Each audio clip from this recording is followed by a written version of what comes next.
I trained to be a minister. And I did that for a while, and there were things about it that I enjoyed, but there were a lot of things I didn't like about it. One of the frustrating things about working in the church or a lot of other professions is that you don't really know if what you've done is good. You don't really know if you've succeeded a lot of the times, because you're working with people and you never really know. But I was really attracted, in my frustration with ministry, I was really attracted to the idea of finding something a lot more concrete, where I can actually work on a thing and stand back and look at it and know that it's good. I really think that custom-made furniture is better for several reasons than the stuff that you can buy at the store. The materials that we as furniture makers use are almost always far superior to the stuff that gets used in factories. We will take great pains to go to the source and choose the very best stuff and select the very best wood for the project. I always pay special attention to the way the grain flows across a piece so that it looks very balanced and that sort of thing, whereas in a factory nobody will ever do that. More than that, the construction techniques, just the methods and tools that are used to put a piece together, are so much better in a shop like mine, where we really do use, it sounds cliche, but we use old world techniques that furniture makers were using 300 years ago. When you look at an antique that's 300 years old, the reason it's still together is because they used certain types of joints, dovetails and mortise and tenons and that sort of thing. I think that the absolute coolest thing about custom furniture, the reason that if I were going to order it, I would do it, is that first of all, you get to get a piece that fits your life exactly. And you get to decide how tall it is and how wide it is and how many drawers it has.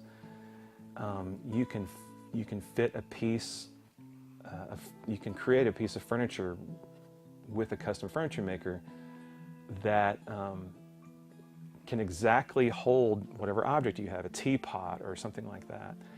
And if you find somebody who's good, he or she can get to know you and get to know your style and actually create something that is unique to you and to your personality. It lasts forever. It's made out of really good stuff, and it's a reflection of you. It's very unique. You can give it to your kids and they can give it to their grandkids, and it's a very, very cool thing. I think what eventually happened after, 8 or 10 years is that I started to trust my own voice to the point where I didn't feel like I needed to copy anybody else. And I remember there was a moment when I started designing based only on what looked right to me. When I sort of was able to get free of the expectations, like this is going to be in the shaker style or this is going to be in the arts and crafts style, and I just started drawing. And if a line on the drawing looked right to me, then I would go with it, and if it didn't, I would erase it and start over. And that's when I feel like I really found my voice. People look at my stuff now and they describe it in different ways. Some people describe it as modern, some people describe it as oriental. I don't know what it is, but I do feel like I have a voice. Increasingly, I hear people say, when they look at a piece that I've just made, I'll hear people say, this looks like you. This looks like a piece of Mark Love furniture. And I love to hear that. Okay, I think my favorite things to make are dining tables. I do a lot of those. And it's mainly, there's a lot of reasons. I like the form of a dining table. It's large and there's something very pleasing about it. I love to cook. I love to eat. I love the whole culinary experience from beginning to end. And so when I get to make a table that I know is going to be in somebody's house and they're going to, sit around it every day to have a meal, that's really cool for me. I mean, I love to think about that while I'm doing it. When I'm sitting down to design a piece for the first time, I do have to have a little initial bit of inspiration, sort of something to start me off, a hook or something. And that can come from anywhere. Very often, it'll come from an element that's in the room already, an architectural element that's in the room where this piece will sit. Sometimes I'll get it by walking around. Currently I'm building a bed that is inspired by the image of a tree that sort of spreads out in different branches. It all depends on the piece of furniture and what is particularly moving to me that day, or what is on my mind that day. So it can be anything. I live in Wimberley, which is a really cool place, and it's very inspiring for me for a couple of reasons. One is it's just beautiful, and to sort of be in such an aesthetically pleasing setting can only help an artist when an artist is trying to dream up beautiful things. To be surrounded with a beautiful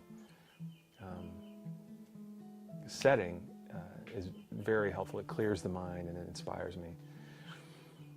There's a lot of furniture makers who go beyond that, and they want to get some sort of very impressive exotic species of wood that has a very impressive figure to it, or flame luminescence, and I think all that stuff is cool. But I also think that if you overdo that, it can really take away from the essence of the piece. It can actually take away from the design.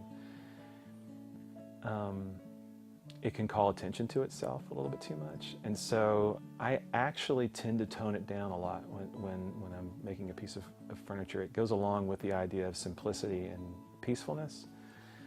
I like to use simple woods that are pleasant, but that don't call too much attention to themselves. That's just me. There's a lot of people who do it differently, and I admire what they do for what it is. But I tend to use cherry and walnut and maple primarily. Winston Churchill said that, I don't know why Churchill said it, but apparently he said that we create our environments, and then our environments turn and create us. Which is to say, you lay out your house, you lay out your space the way you want it, and then as you live in it, it affects you, it forms who you are. And so I think it's a really good thing to have a setting that is clean and simple, because I think it allows you space to think and to feel, rather than just continuing to be overwhelmed by stuff.